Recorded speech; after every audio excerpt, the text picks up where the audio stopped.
안녕하세요, 방준입니다.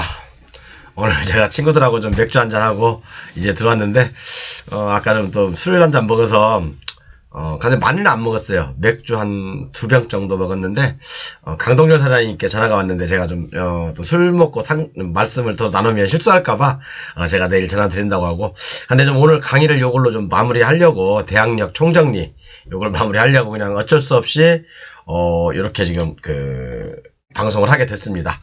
뭐 실수하지 않을 거니까. 제가 뭐 맥주 2병 가지고 뭐 이렇게 취한다거나 그러진 않아요. 그러니까 뭐 술 먹고 주저리주저리 한다고 하지 마시고 아마 요 강의는 꼭 보셔야 될 겁니다. 안 보시면 후회할 수도 있습니다. 그래서 이제 교재 판매는 이렇게 하고 있으니까 참고들 하시고요. 이렇게 반드시 저는 구매해서 공부하기를 바라는 사람 중에 하나입니다. 자, 그러면 오늘 제가 대학력 총정리한다고 했죠. 41가지 사례, 그죠? 41가지 경우의 수가 있어요. 물론 더 있어요. 민법에 보면 더 있는데, 또 공법하고 엮이면 더 있는데, 기본적인 것, 또 이렇게 중급들이 반드시 알아야 될 사항들을 지금 정리하고 있는 거거든요. 그러니까 반드시 한번 오늘 이제 대학력에 대해서는 요걸로 마무리를 할 겁니다. 그렇게 보시고요. 교재를 한번 보겠습니다. 제가 저번에 어디까지 했지? 요거 대학력에 대해서 지금 제가 쭉 무상거주 임차인, 뭐 가족, 부부, 수분양자, 그 다음에 대학력 포기물건, 뭐 이런 거 쭉 이렇게 나열했죠. 나열했고, 그 다음에, 요거죠. 오늘은 여기 37번부터 할 거예요. 요 37번부터 법정지상권과 대학력, 그 다음에 유치권과 대학력, 차지권과 대학력, 그 다음에, 차지권과 대학력, 그 다음에 지상권과 대학력, 또 예고등기와 대학력, 대학력만 있고 우선 변제권이 없는 경우도 있어요. 그런 경우까지 해서 시간이 될지는 모르겠는데 일단 한번 해보는 데까지 해볼게요. 먼저 법정지상권과 대학력, 뭐 간단하죠. 이거요. 법정지상권이 있으면, 인정되면 대학력 있는 거고, 법정지상권이 없으면 대학력 인정 안 되는 거고, 그 당연한 거 아닙니까? 그죠? 여기 뭐 안 써있네. 그런데 뭐 술 먹은 것도 아닌데 왜 그러지? 법정지상권이 없으면, 그죠? 법정지상권이 없으면 임차인들도 명도 대상입니다. 그건 아시죠? 왜? 권한이 없기 때문에. 그죠? 물건이 없는데 채권이 있을 수가 없잖아요. 그렇죠? 그래서 이제 요것은 뭐 간단하니까. 그 다음에 유치권과 대학력, 요것도 간단하잖아요. 그죠? 유치권자가 자기 임의대로 임대를 한다거나 임차를 한다거나 그런 것 같은 경우는 유치권이 깨지기 때문에 당연히 임차권도 없는 거죠. 임대인도 그냥 명도 대상입니다. 인도명도 대상입니다. 그런데 건물주의 승낙이 있었다. 그러면 이것은 합법적인 임차인입니다. 이건 대학력 있습니다. 그래서 뭐 이게 지금 뭐 대학력 그런 걸 안 써놨네. 제가 내일 정리하겠습니다. 이건. 근데 이제 여러분 중요한 건 지금부터예요. 자, 제가 이걸 조금 올려볼까? 여기 좀 안 보이시는데 차지권과 대학력, 그 다음에 여기는 이제 지상권이거든요. 지상권과 대학력, 이게 내가 두 가지를 말씀드릴 거예요. 근데 굉장히 사람들이 이제 이걸 헷갈려하고 네이버라든가 그런 데도 다르게 나와 있어요. 굉장히 의견이 분분하거든요. 근데 저는 분명한 판례를 들이대면서 여러분들께 말씀드릴게요. 그죠? 대법원 판례예요. 대법원 판례는 뭐예요? 기판력이 있는 거잖아요. 그죠? 기판력이 있다는 것은 법하고 똑같다는 거예요. 그죠? 법보다 우선한다는 얘기입니다. 그죠? 자, 그러면 볼게요. 차지권이라는 게 뭡니까, 여러분? 차지권. 차지권. 토지를 빌린다는 뜻이잖아요. 그죠? 토지를 빌린다는 뜻이잖아요. 뭐 토지를 왜 빌려? 내가 여기다 콩 심고, 뭐 여기다 나락 심고, 뭐 호박 심고, 무 심고 그러려고 토지를 빌릴 수도 있겠죠. 그죠? 그렇게 빌릴 수도 있지만 주된 목적이, 예를 들어서 건물을 소유를 목적으로 한다면, 건물을 자기가, 이게 이제 토지가 A 토지예요. 그죠? 그런데 여기 토지를 임차한 사람이 B야. B가 자기의 노력과 돈으로 이 B라는 건물을 짓습니다. B의 건물을 지어요. 그래서 이 건물 소유를 목적으로, 여기서 뭐 자기가 뭐 중국집을 하든, 그죠? 탕수육집을 하든, 뭐 흑염소집을 하든, 어쨌든 뭐 그런 목적으로 건물을 지을 거 아닙니까? 그죠? 뭐 20년이면 20년, 30년, 30년 그런 어떤 기한을 정해서, 그죠? 그래서 이제 건물 소유를 목적으로 토지를 빌리는 거죠. 토지를 임차하는 겁니다. 토지를 임차하는 건데, 자, 그러면 이 A가, 예를 들어서 A가 토지주잖아요. 그럼 나중에 뭐 이제 이 건물이 뭐 임대차 계약이 말소될 때 뭐 어떤 건물이 후폐하지 않는 이상은 뭐 부속물 매수 청구권이 있다 뭐 그런 걸 떠나서 일단 자, 그럼 이것은 임차인이잖아요. 그죠? B는 임차인입니다. 토지 임차인 맞죠? 다만 B의 노력과 돈으로 이 B라는 건물을 지었어요. 지은 임차인입니다. 자, 그러면 이 B는 대항력을 확보하기 위해서 어떻게 해야 되죠? 건물 보전 등기, 이게 민법에 나와 있습니다. 옛날에 모르시면 유튜브 검색창에다가 경매사령관 뭐 차직권, 박영춘 차직권, 플러스 차직권 이렇게 치면 나와요. 여러분 다 제 영상에 올려 있으니까 참고하십시오. 제가 또 이제 그런 기본 강의를 하는 게 아니니까. 자, 그러면 예를 들어서 이 B라는 사람이 어떤 장사를 하다가 아니면 여기 뭐 진짜 여기서 뭐 그 가든을 아니면 오리집을 하다가 돈이 부족해서 자기가 지은 건물을 저당을 잡힙니다. 저당권을 설정해요. 그래서 이 건물이 예를 들어서 경매가 넘어갑니다. 경매가 넘어가서 요걸 경매사령관이 낙찰을 받았어. 그러면 이 경매사령관은 이 토지주에 대해서 이 B와 똑같은 임대차를 주장할 수 있을까요? 대항력이 있을까요? 야, 조금, 맥주 한 2병 먹었더니 딱국실 나오네. 죄송합니다. 어쨌든 간에. 그러면 이 경매사령관은 이 A라는 사람에 대해서, 그죠? 대항력 주장할 수 있을까요? 어차피 이 건물의 저당권이 설정돼서 채무를 변제 못하니까 이 건물만 경매로 나온 거 아닙니까? 그죠? 자, 그리고 두 번째. 토지에 지상권을 설정했어요. 토지의 지상권을 설정했어. 그래서 여기다 건물을 졌어. 그죠? 건물 소유를 목적으로 한 지상권이죠, 이것은. 그러니까 말만 다른 거예요, 여러분. 이거 헷갈리시면 안 돼요, 이거. 그죠? 등기부에 지상권으로 돼 있냐, 등기부에 단지 소유권 보존으로 이 건물 보존 등기가 올라가 있냐, 그거에 따라서 내용은 완전 180도 달라집니다. 그래서 건물 소유를 목적으로 한 이런 지상권을 설정해서, 그죠? 건물도 이거 똑같이 경매로 나왔어요. 그러면 이것도 마찬가지로 경매사령관이 낙찰을 받았다고 합시다. 그러면 이 경매사령관은 지상권을 이유로 이 토지주한테, 이 A한테 대항할 수 있나? 그런 문제가 봉착하잖아요. 그죠? 자, 그러면 이 차지권에 대해서는, 자, 제가 판례를 하나 읽어보겠습니다. 판례를 하나 읽어볼게요. 뭐 이런 것은 여러분들 다 아실 거니까. 대법원 판례 1996년 판례입니다. 자, 토지 임대차는 임차권의 양도에 관한 그의 동의가 없어도 임차권의 취득을 대항할 수 있다는 것까지 규정한 것은 아니다. 이 말이 뭔 말이에요? 뭐 기다 아니다 기다 이렇게 막 해버리니까 여러분들 좀 헷갈리죠. 머리가 띄어져 또. 이 법이 원래 우리 존경하는 판사님들이 좀 국어 실력도 아주 뛰어나야 돼요. 제가 볼 때는 이 판사는 또는 검사, 변호사, 이것은 아무나 하는 게 아니에요. 그죠? 우리가 이제 공인중개사 시험 볼 때도 막 한 문장이 막 한 페이지 차지하는 것도 있잖아요. 그죠? 그걸 쫙 읽어보는데 막 속독으로 읽어야 되잖아요. 되게 빨리.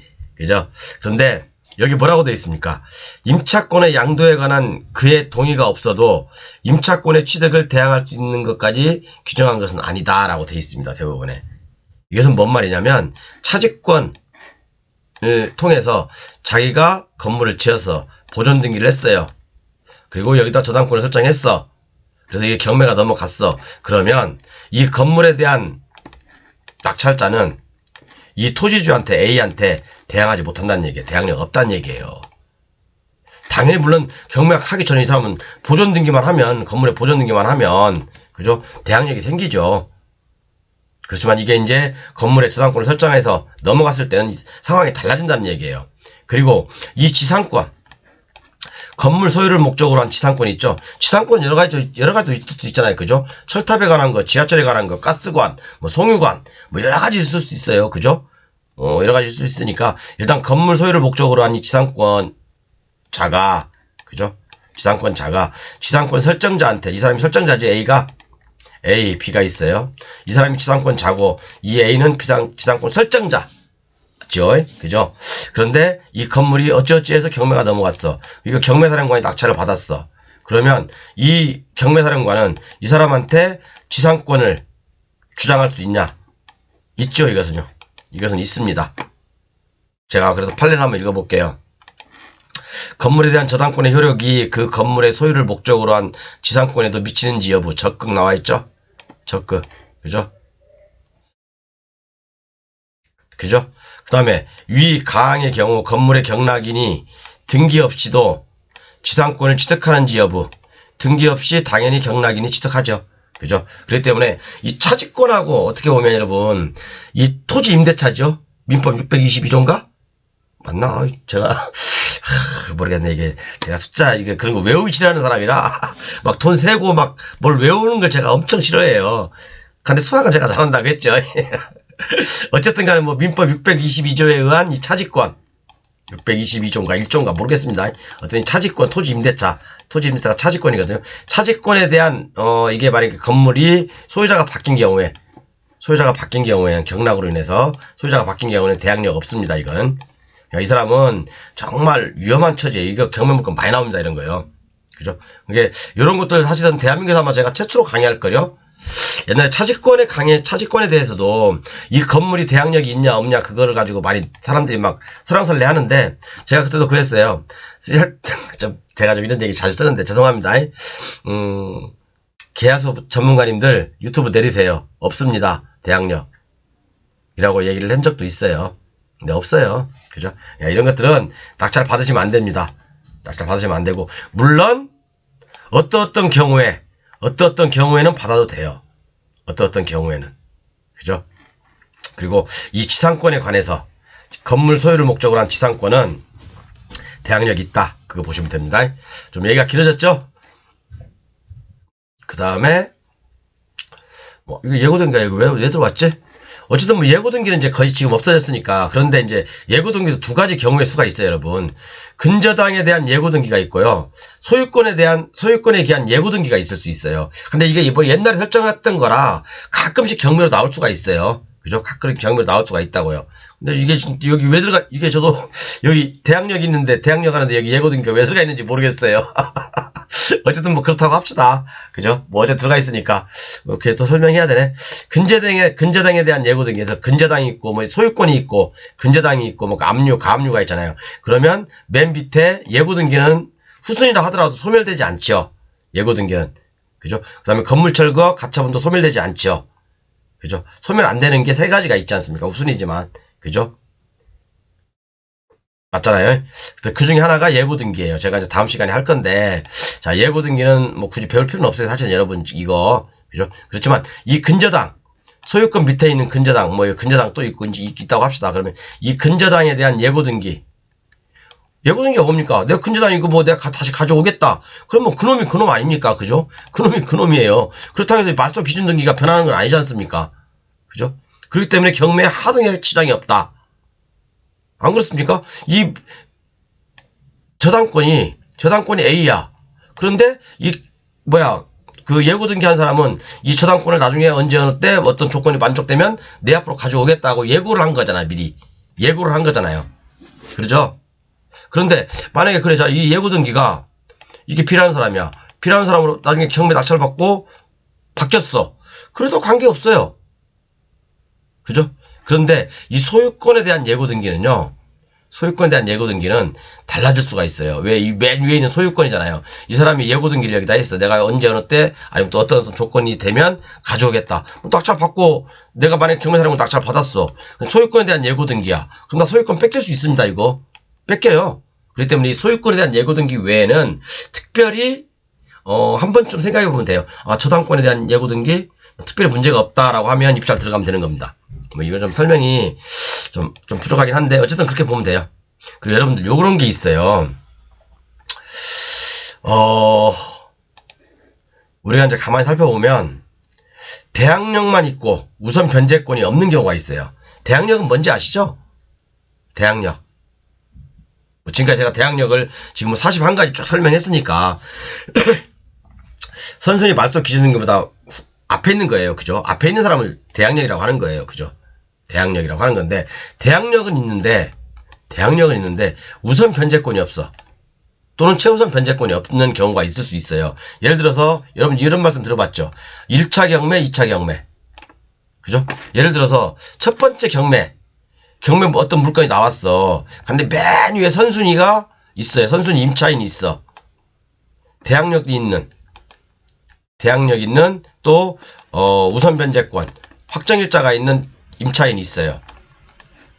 임차인이 있다고 합시다. 그런데 이게 건물이 1억인데 아니 이 임차인 이 보증금이 1억인데 이 건물이 예를 들어서 이 건물이 뭐 8천에 낙찰됐다. 그러면 이 임차인은 2천만 원 못 받았잖아요. 그죠? 그러면 이 낙찰자가 인수를 해야 되잖아요. 그럼 인수 안 하고 어떤 사람 시간이 쭉 흘렀어. 몰라. 이 사람은 이제 이 임차인은 2천만 원 배당 못 받았잖아요. 그죠? 그러면 대항을 할 수 있잖아요. 아주 선순위니까 권리는 있잖아요. 돈 줘 라고 할 수 있잖아요. 근데 이 낙찰자가 어떤 사람이 돈을 안 줘. 그래서 다시 이 물건이 경매로 넘어왔어요. 이게 바로 1차 경매고 다시 이게 2차 경매야. 2차 경매 때는 자 그러면 이 임차인 선순위 임차인은 아직 2천만 원 못 받은 게 있죠. 2천만 원 못 받은 게 있죠. 그렇기 때문에 여기서 대항력은 있어요. 그런데 여기서 우선 변제권 배당 돈 주라 라고 주장할 수 있는 권리 우선 변제권 한번 써먹었잖아요. 여기서 그죠? 우선 변제권 한번 써먹었어요. 두 번째 경매 사건에서는 두 번을 써먹을 수 없다는 얘기예요. 그렇기 때문에 뭐 그냥 대항할 수만 있는 거지 돈 줘라고 할 수는 없어요. 뭐 돈 줘라고 할 수 있지만 배당은 못 받아요. 배당은 못 받아요. 대항력만 있다고요. 우선 변제권은 없습니다. 그죠? 그런데 결국엔 그거잖아요. 어차피 낙찰자가 이 사람 내보내려면 돈을 줘야 돼요. 그죠? 돈을 줘야 됩니다. 1차 경매, 2차 경매 이런 경우에는 우선 변제권은 만 있다. 그죠? 아니 우선 변제권이 없다. 그렇게 보시면 됩니다. 그리고 또 하나 우선 변제권이 없는 경우가 제가 항상 말씀드리죠. 선순위로 이게 저당권이에요. 다음이 이게 저당권이라고 합시다. 여기가 저당권이 있고 여기 선순위로 전세권과 전입과 확정일자를 받은 임차인이 있어요. 그러면 아까처럼 똑같은 상황입니다. 이게 1억이야. 임차 보증금이. 그런데 이게 8천만 원의 낙찰을 받았어. 그럼 나머지 이 사람은 전세권에 기해서 배당 요구를 했어. 선순위니까. 근데 8천만 원밖에 못 받은 거예요. 나머지 2천만 원 어떻게 합니까? 나머지 2천만 원도 이거 대항력하고 전입이 먼저 있으니까 다음에 또 이게 어떤 사유로 해서 또 경매로 한번 나오면 이 사람은 역시 대항력은 있어도 우선 변제권은 없다. 그 얘기를 드리고 싶은 거예요. 이해 가시죠? 뭐 판례는 여기 적어놨으니까 여러분들 한번 보시면 됩니다. 아우, 그래도 어떻게 좀 맥주 투자 먹었는데 잘하고 있나요? 아우.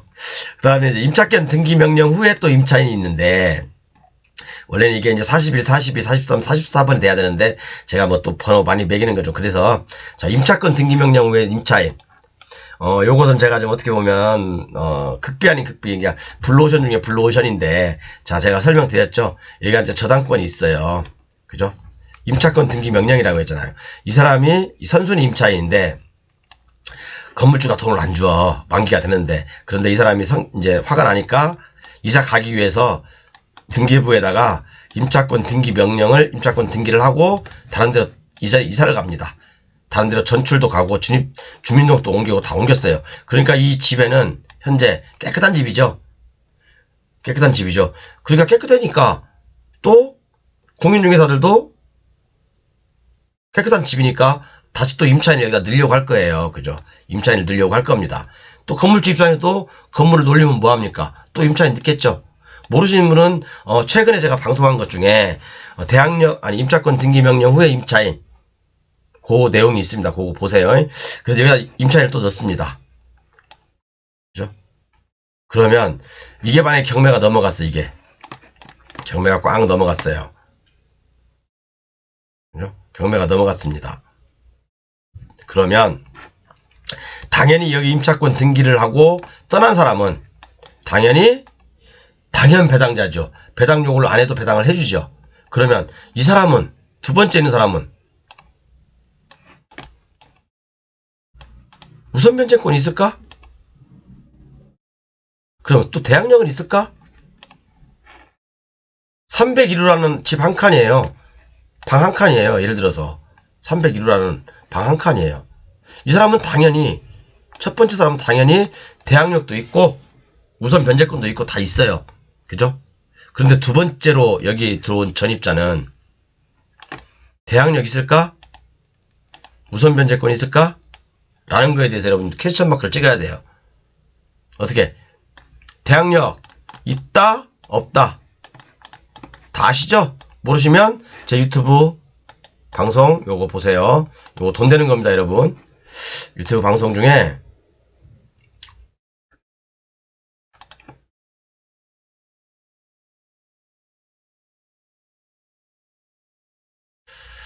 어딨냐? 어? 어디 갔지? 뭐 어디 있을 겁니다. 필라왕 탄생 요거 아닌데 요거 수분양자 했고요. 그죠? 음?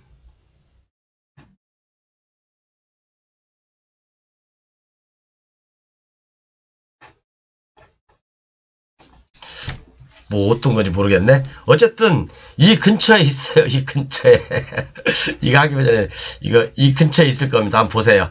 이 대항력 지금 하고 있는데 이 근처에 있어요.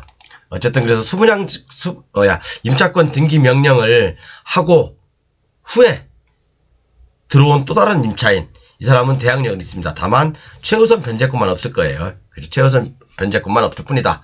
제가 한번 요거 한번 읽어보겠습니다. 대법원 판례인데 이거 사실 공개하지 않은 것들인데 제가 저번에 그 방송에서 공개를 했어요. 그죠?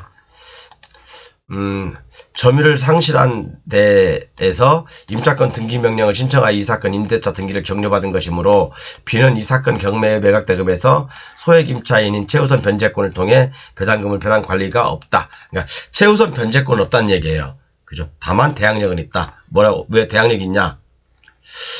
이와 같이 해석하더라도 임차권 등기를 격려한 종전 임차인은 그죠? 소액 임차인으로서 최우선 변제권이 없다는 것일 뿐, 그죠? 최우선 변제권이 없다는 것일 뿐, 그죠? 임차권 등기 일자에 따른 순위로 우선 변제권은 여전히 보유하는 것이므로 우선 변제권은 보유하고 있어요. 그죠? 종전 임차인에게 과도한 불이익이 지우는 것은 아니다라고 이제 판결을 한 겁니다. 대법원에서. 그렇기 때문에 뭡니까 이게?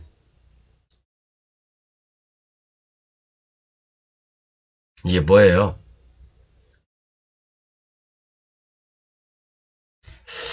어렵나? 어쨌든 간에 요게 이제 첫 번째, 두 번째 임차인이에요. 두 번째 임차인. 이게 어떻게 경매를 넘어갔는데 이 사람은 대항력 우선 변제권 다 있죠. 임차권 등기 명령 한 사람은. 근데 그 후에 들어온 이 사람은 우선 변제권이 없다는 얘기입니다. 그렇지만 대항력은 있다. 최우선 변제권이 없다는 것일 뿐이잖아요. 그죠? 이 사람은 우선 변제권은 없지만 대항력은 있어요. 그러니까 이런 걸 이용해서, 그죠? 이런 걸 이용해서 제2의 빌라왕이 탄생한다고 제가 예고를 해드렸죠. 그게 어디 나와 있냐면 여기 나와 있네요. 여기. 이거. 691강 꼭 보십시오. 그 다음에 요거하고 691강. 제2의 빌라왕. 요거 690강까지. 690강, 691강. 반드시 보십시오, 여러분. 반드시 보시면 제2의 빌라왕 반드시 탄생합니다. 오늘 좀 제가 이렇게 맥주 한잔 먹고 방송을 했는데 너무 이렇게 신뢰되지 않았죠? 뭐 이렇게 어느 정도 그래서 오늘 그 대항력에 대해서 좀 다 해드리려고 좀 이렇게 술 한잔 먹고 들어왔는데 그래도 다 한 것 같습니다. 이렇게 해서 이제 대항력은 이 정도만 알고 있으면 여러분 웬만한 학원 3, 4년 다닌 것보다 훨씬 낫습니다. 이게 41가지 그러니까 여기까지 합치면 41, 42, 43가지 사례죠. 43가지 사례만 알고 있으면 여러분들은 어디 가서도 대항력에 대해서는 박사가 되십니다. 이보다 더 많은 있을 수는 없어요. 그렇게. 이보다 많이 있는 것은 유사한 판례들, 대법원 판례들이 한 100여 가지 있거든요. 대항력에 대해서. 그런 거 외에는 특별한 건 없습니다. 그래서 이것만 여러분 41가지만 잘 알으셔도 정말 대항력에 대해서 또 토지 임대차, 건물 임대차에 대해서는 어느 누구 못지않게 블루오션을 킬 수가 있습니다. 감사드리고요. 저게 나중에 이제 다시 한번 말씀드리겠지만 여기 교재 판매 오늘도 사실은 마지막 날이에요. 마지막 날인데 지금 사실 교재를 못 보내주신 분이 몇 분 계시는데 제가 아직 여기 구매를 하시고 제가 좀 술 한잔 먹어서 실수할까봐 아직 못 보내드렸어요. 그래서 문자로 제가 내일 아침에 보내드리겠습니다. 일찍 그렇게 말씀드렸거든요. 혹시 오늘 교재 못 받으신 분 좀 이해해 주시고요. 어쨌든 여기 이제 다음 달부터는 조금 올릴까 생각 중이고 6월달 5월달, 6월달 조금씩 올릴 거예요. 그리고 7월달부터는 대폭적으로 올릴 거니까 여러분들 나중에 부담 더 되시기 전에 정말로 이렇게 이거 뭐 못 배워서 여러분 몰라서 돈 잊어먹지 마시고 까먹지 마시고 나중에 그죠? 여러분들 아시면 그만큼 남들도 많이 도와줄 수 있어요. 그죠? 정말 저는 제 강의가 한 뭐 500강 이상부터는 또 아니면 뭐 제가 솔직히 말씀드리면 2년 전에 유튜브 시작할 때 한 200강까지는 뭐 술도 먹고 막 제 마음대로 했어요. 막 마음대로 막 솔직히 한 건 맞아요. 그렇지만 그 이후부터는 어떻게 보면 진솔된 어떤 그런 좀 제가 이러면 안 되겠다. 진솔된 강의를 많이 했습니다. 아무튼 요거 좀 참고하시고요. 이제 또 다음 달부터는 조금 이제 얼마를 올릴 건지 좀 고민을 좀 해보겠습니다. 요거 오늘 임차인 다 정리되셨죠? 이제 대한민국 최초로 여러분들이 이렇게 41가지 대항력에 대해서 배우신 거예요. 이 정도만 알면 어디 가서 대항력에 대해서만큼 박사십니다. 박사. 여러분 이미 이것만 알고 계셔도 박사십니다. 감사합니다.